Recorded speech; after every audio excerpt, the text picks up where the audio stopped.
Students, ये भी पहले तो एक बात बता दूं मैं आपको कि इलेक्ट्रॉन की कोई एनर्जी नहीं होती है। एटम में सेल की एनर्जी और डिफरेंट सेल की डिफरेंट एनर्जी होती है। हर सेल की एक ही एनर्जी नहीं होती, डिफरेंट सेल की डिफरेंट एनर्जी। तो यहाँ पर ये सवाल है, total energy of electron in the nth shell of hydrogen. Electron जिस सेल में घूमता है वही उसकी एनर्जी होती है। इलेक्ट्रॉन की अपनी कोई एनर्जी नहीं होती। जैसे कि पहले मैं वीडियो में बता चुका हूँ कि अगर इलेक्ट्रॉन की एनर्जी होती तो वो घूमते घूमते ऑर्बिट में गिर जाए, न्यूक्लियस के पास गिर जाए। ऐसा मैक्सवेल ने बताया था कि अगर उसकी एनर्जी होती और वो चक्कर लगाता रहता, चक्कर लगाता रहता, सर्कुलर मोशन करता रहता, एसिलरेशन पैदा होता और एसिलरेशन से एनर्जी का लॉस होता है। एनर्जी का लॉस होता तो इलेक्ट्रॉन न्यूक्लियस में गिरता। तो इलेक्ट्रॉन और न्यूक्लियस के बीच दो टाइप की एनर्जी होती है, पोटेंशियल एनर्जी और काइनेटिक एनर्जी।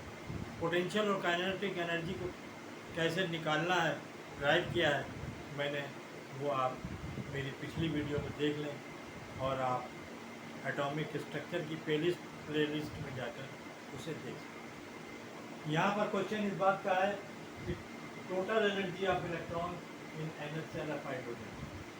टोटल एनर्जी देखिए ये निकल के आई थी आपको, आप पिछले वीडियो में चेक भी कर लीजिएगा। -13.6 Z² अपॉन N² इन N। ये एनर्जी किसी भी सेल की एनर्जी आप इस फार्मूले से निकाल सकते हैं। फर्स्ट सेल में हमने एनर्जी निकाली n बराबर 1, तो -13.6 इसका हाइड्रोजन का जो है क्या बोलते हैं, ये Zn जो एटॉमिक मास है, n ऑर्बिटल नंबर। 1 वैल्यू रखी है हमने दोनों जगह पर, तो 1 वैल्यू निकलने को 1 आया, 1 का मल्टीप्लिकेशन किया तो -13.6 इलेक्ट्रॉन वोल्ट एनर्जी आई। इसी तरीके से हमने सेकंड की निकाली, n की वैल्यू 2 रखी, z की वैल्यू तो 1 ही है, तो देखिए -13.6 को 1/4 से हमने जो है डिवाइड कर दिया तो -13, ये -3/4 इलेक्ट्रॉन वोल्ट एनर्जी आई।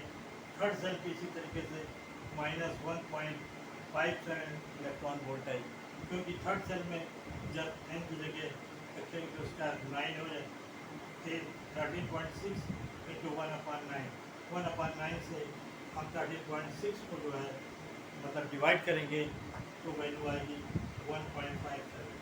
इसी तरीके से फोर्थ सेल की निकालिए जो है, फोर्थ सेल की -0.85 रखना।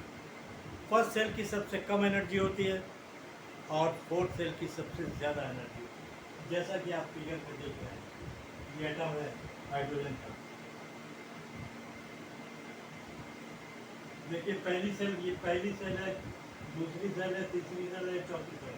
देखिए पहली सेल में -13.6, माइनस सेकेंड में -3.4, -1.5, 1 और -0.85 इलेक्ट्रॉन वोल्ट एनर्जी जो है फोर्थ में है। इसमें सबसे ज़्यादा एनर्जी इसी में।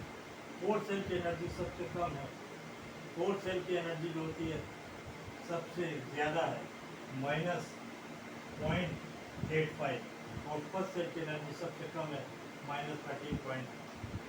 आप जानते ही हैं कि माइनस में जितनी वैल्यू ज़्यादा होती है वो वैल्यू कम होती है, और माइनस में जितनी वैल्यू कम होती है वो ज़्यादा होती है।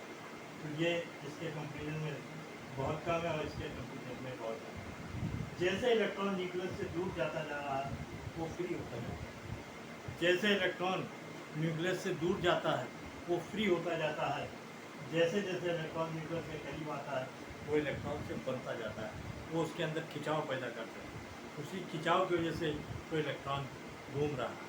अब न्यूक्लियस ने इलेक्ट्रॉन को फर्स्ट सेल में -10 का लोन दे रखा है, न्यूक्लियस ने इलेक्ट्रॉन को -13.6 इलेक्ट्रॉन वोल्ट का लोन दे रखा है, तो वो बाहर, हाँ, अगर इलेक्ट्रॉन को इतनी एनर्जी मिल जाए, इलेक्ट्रॉन को इतनी एनर्जी -13.6 इलेक्ट्रॉन वाला एनर्जी दे दे उसको कोई, मतलब एक्सटर्नल बाहर से, तो अगर उसको दे दे तो इलेक्ट्रॉन जो है बाहर निकलते हैं।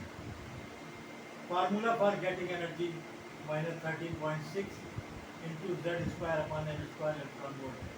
अगर इलेक्ट्रॉन बहुत दूर चला जाए, अगर इलेक्ट्रॉन बहुत दूर चला जाए, मतलब n की वैल्यू इनफाइनाइट हो जाए, वैल्यू इनफाइनाइट हो जाए, अगर टोटल एनर्जी को इनफाइनाइट से डिवाइड कर दें तो वैल्यू 0 हो जाएगी। टोटल एनर्जी अगर 0 हो जाए, इलेक्ट्रॉन की टोटल एनर्जी 0 हो जाए, तो एनर्जी 0 हो जाए मतलब इलेक्ट्रॉन न्यूक्लियस से बहुत दूर चला गया, इलेक्ट्रॉन की पकड़ से, न्यूक्लियस की पकड़ से इलेक्ट्रॉन बाहर हो गया। इसका मतलब होता है आयोनाइजेशन। इसी को आयोनाइजेशन हम लोग अक्सर बात करते हैं कि आयोनाइजेशन, आज इसी को हम आयोनाइजेशन। मेरे इन दोनों वीडियो को आप देखिए और देखिए, आपसे पूछ लिया कि हाइड्रोजन के फर्स्ट सेकंड सेल में एनर्जी बताइए, थर्ड सेल में बताइए। आपको कुछ भी नहीं करना है। 13.6 को जो है आपको देखिए यहाँ पहले सेल में तो कुछ है ही नहीं, इंटू कर देखिए, एक से सेकंड में इसको 2 से डिवाइड कर दीजिए, थर्ड में इसको जो है 3 का स्क्वायर करेंगे 9 आएगा, 9 से डिवाइड कर दीजिए, और इसमें जो है 16 आएगा, 16 से डिवाइड कर दीजिए। नहीं इसमें बहुत ज़्यादा आपको, लेकिन बस ये कि जब आपको ये जो है छोटे छोटे क्वेश्चन हैं, ये नीट और जेई में ऑब्जेक्टिव टाइप में बहुत आते हैं। बाकी 9 to 11 12 में एक्सप्लेनेशन के लिए तो ये बहुत अच्छा टॉपिक है, तो इसको बहुत अच्छी तरीके से आप समझें।